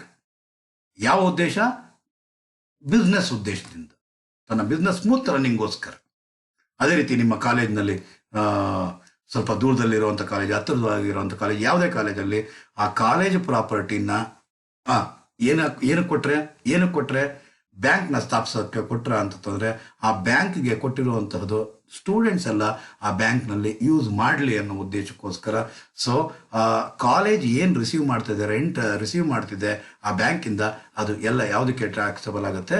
P G B P ಅನ್ನೋ ಹೆಡ್ನಲ್ಲಿ ಟ್ಯಾಕ್ಸಬಲ್ ಆಗುತ್ತೆ students. In the same manner X company ಇದೆ. X company ಒಂದು 20 kilometre ನಗರ ಪ್ರದೇಶದಿಂದ ಅಥವಾ 50 kilometre ನಗರ ಪ್ರದೇಶದಿಂದ ದೂರ ಇದೆ ಅಂತ ಅಂದ್ಕೊಳ್ಳಿ. ಎಂಪ್ಲಾಯೀಸ್ ಎಲ್ಲನೂ ಪ್ರತಿದಿನ 50 ಕಿಲೋಮೀಟರ್ ದೂರದಿಂದ ಟ್ರಾವೆಲ್ ಮಾಡಬೇಕು, ಬರಬೇಕು. ಸೊ ಅದಕ್ಕೆ ಇನ್ಕನ್ವೀನಿಯನ್ಸ್ ಆಗ್ತಿದೆ ಅಂದ್ಬಿಟ್ಟಿದೆ. ಪಕ್ಕದಲ್ಲೇ ಒಂದು ಕ್ವಾರ್ಟರ್ಸ್ನ, ಸ್ಟಾಫ್ ಕ್ವಾರ್ಟರ್ಸ್ನ ಕಟ್ಬಿಟ್ಟಿದೆ. ಎಂಪ್ಲಾಯೀಸ್ಗೆ ಅದನ್ನು ಬಾಡಿಗೆ ಕೊಡುತ್ತೆ ಕನ್ಸೆಷನಲ್ ರೇಟ್ ಆಗಿ. ಸೊ ಆ ಎಂಪ್ಲಾಯೀಸಿಂದ ಏನು ರೆಂಟ್ ರಿಸೀವ್ ಮಾಡುತ್ತೋ ಆ ರೆಂಟ್ ರಿಸೀವ್ ಮಾಡಿರೋ ಅಷ್ಟು ಇನ್ಕಮ್ ಕೂಡ ಯಾವ ಹೆಡ್ನಲ್ಲಿ ಟ್ಯಾಕ್ಸಬಲ್ ಆಗುತ್ತೆ ಸ್ಟೂಡೆಂಟ್ಸ್? ಪಿ ಜಿ ಬಿ ಪಿನಲ್ಲಿ ಟ್ಯಾಕ್ಸಬಲ್ ಆಗುತ್ತೆ. Rent received from employees for letting out of quarters, staff quarters is chargeable to tax under the head P G B P ಆಗಿರುತ್ತೆ students. ಅರ್ಥ ಆಗಿದೆ ಅಂತ ಅಂದ್ಕೊಂಡಿದ್ದೀವಿ ಸ್ಟೂಡೆಂಟ್ಸ್. ಆಲ್ರೆಡಿ 35 ಮಿನಿಟ್ಸಿಂದ ಜಾಸ್ತಿ exceed ಆಗಿಬಿಟ್ಟಿದೆ. So ಈಗ ನಾವು computation of income from HP format ಏನಿದೆ, ಈ ಫಾರ್ಮೆಟ್ನ ನೆಕ್ಸ್ಟ್ 2ನೇ ಸೆಷನಲ್ಲಿ ಡಿಸ್ಕಸ್ ಮಾಡೋಣ. ಜೊತೆಗೆ 5 ಪ್ರಾಬ್ಲಮ್, ಮಿನಿಮಮ್ 5 ಪ್ರಾಬ್ಲಮ್ ನಾವು ಸಾಲ್ವ್ ಮಾಡಲೇಬೇಕು ಸ್ಟೂಡೆಂಟ್ಸ್. ಮಿನಿಮಮ್ 5 to 5 ಪ್ರಾಬ್ಲಮ್ಸ್ನ ನಾವೇನು ಮಾಡಬೇಕಾಗಿರುತ್ತೆ, ಸಾಲ್ವ್ ಮಾಡಲೇಬೇಕಾಗಿರುತ್ತೆ ಸ್ಟೂಡೆಂಟ್ಸ್. ಹಾಗಾದರೆ ಸಿಗೋಣ ನೆಕ್ಸ್ಟ್ ಸೆಷನಲ್ಲಿ. Income from HP computation format along with 5 problems. Okay students, bye bye.